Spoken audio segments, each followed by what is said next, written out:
integrating Africa into the sort of Indian vision for a G20. Absolutely, from the point of view of a Nigerian, which I am, from the point of view of an African resident of the global South, it absolutely is a plus. It's the right way to go. I just think in general that the global economy as a whole, the future of the global economy lies in the global South. So I think this is a rational move to make. Personally, I completely align with Prime Minister Modi's idea of trying to ensure that the global South has more representation, especially given the ongoing context of issues like, for example, the BRICS, which is now controlling something like 40% of global GDP, and it's almost entirely a global South affair. Well, not entirely, but it's dominated by the global South.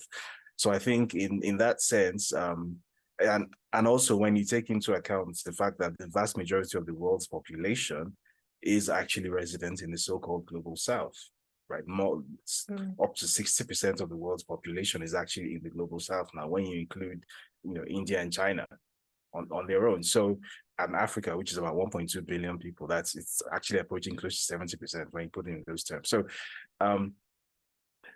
basically, it's the existing global order where a sort of tiny group of industrialized nations get to essentially dictate the agenda for the rest of the world, which has been the case for pretty much all of the 20th century and much of the 21st century so far.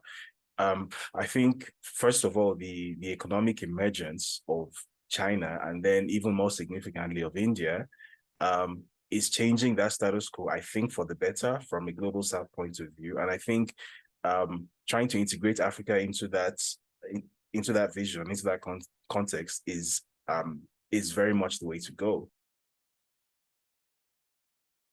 I think a stronger India would be a good moderating influence, particularly on countries on the African continent, many of whom seem to be drifting toward, back toward the military era of the 80s. I think having a stronger India at a time when US foreign policy, especially in Africa, seems to be sort of rudderless and just focused entirely on security, basically. The US doesn't really seem to have a coherent strategy for engaging, especially in terms of economic engagement with Africa. It's aid and security, and that's it.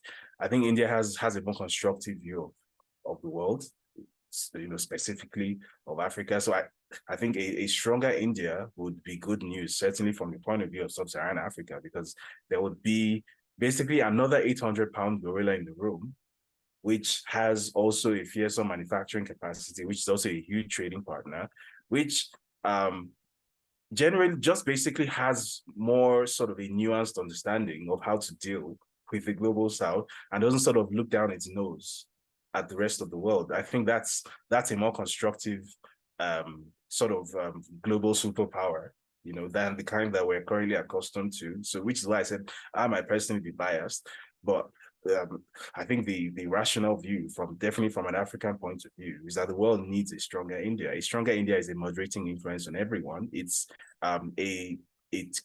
creates more opportunity for a multipolar world, as against a unipolar or a bipolar world where it's either the US or it's China. I think there needs to be a third option, which is equally as fearsome as the two mentioned before. And I think that would be a great option. During the COVID-19 pandemic, India was possibly the single most important factor in terms of getting vaccines to the world's poorer countries. Vaccines which were basically being manufactured under license in India, and being distributed to the global South. So basically vaccines which were developed in, the UK or the US or wherever, and would have been completely inaccessible to the global South, but, through Indian manufacturing capacity, and through, diplomatic engagements with the Indian government, were being actually made available to the likes of Nigeria, Ghana, and I witnessed this personally. So in that sense, I think India definitely, certainly from the point of view of the global South, India definitely had I remember making a tweet about this, I think 2 years ago. I said the global South needs India to become a stronger country than it already is. For better or for worse, Africa is increasingly becoming an economic center in the 21st century. In times past, Africa has often been thought of as the sort of afterthought because it's, you know, like 3% of global trade is just not a very significant entity in terms of global power dynamics and global trade.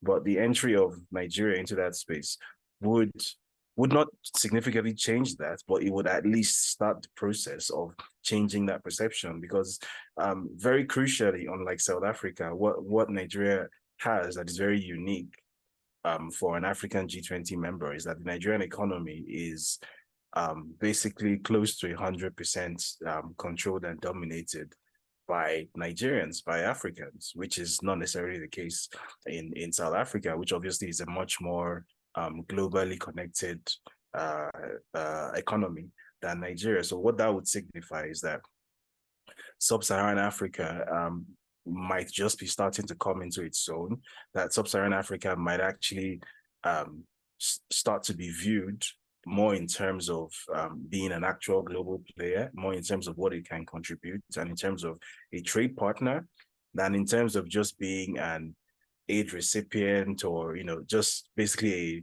a net taker as against a net contributor. So that, I think, would be the most significant thing that it would do. It would start to change global perception in terms of economics and geopolitics.